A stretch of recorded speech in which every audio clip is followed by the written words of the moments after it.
Hello everyone, के छ? आशा छ हजुरहरू सन्चै हुनुहुन्छ, म पनि सन्चै छु। आज चाहिँ म बनाउन जाँदैछु बिन्स र आलुको सब्जी। यहाँ चाहिँ कन्ती तार्दैछ। कन्ती चाहिँ किन भने सोच्नुहुन्छ होला नि त होइन। अब हाम्रो मधेसी ल्याङ्ग्वेजमा चाहिँ कराईलाई कन्ती नै भनिन्छ, त्यही भएर मेरो मुखबाट नि फट्टै कन्ती नै निस्कियो। अनि कराई तातिसक्यो, मैले अलिकति तेल हालेँ। अलि तेल तातिसकेपछि थोरै मेथी अनि सुकेको खुर्सानी प्याज अलि फ्राई हुन दिएँ। त्यसपछि आलु हालेँ। आलु पनि थोरै फ्राई हुन दिएपछि सबै बिन्सहरू हालेँ। बिन्सहरू हालेर एकछिन चलाएँ। हालेँ। यो मान्छेले गर्दा अहिलेको भिडियो चाहिँ बिग्रियो मेरो बाबाले गर्दा।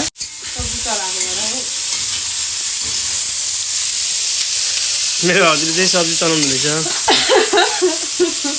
हाँस्दै छ। म चाहिँ क्यामेरा गर्दैछु। कन्ती पनि म कालो छ।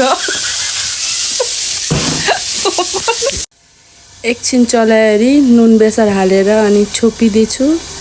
अबको 2 मिनटमा अनि फेरि चलाउनु पर्छ। त्यसपछि पिसेको मसलाहरू हाल्छु। हेर्दै जानु होला।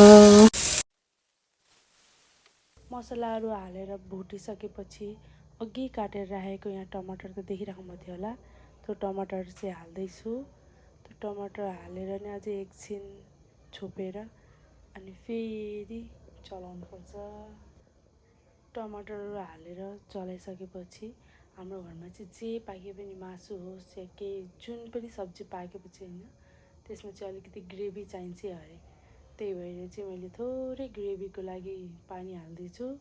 अब यो एकछिन उम्लिन्छ, त्यसपछि अनि हाम्रो बन्यो। बिन्सको सब्जी चाहिँ हामीले यसरी नै बनाउँछौँ। अब हजुरहरूले कसरी बनाउनुहुन्छ प्लिज कमेन्ट गर्नु होला। अनि मेरो भिडियो लाइक कमेन्ट सेयर गरिदिनु होला। अनि सब्सक्राइब गर्न नबिर्सनु होला। Love you all. Thank you for watching. Bye by.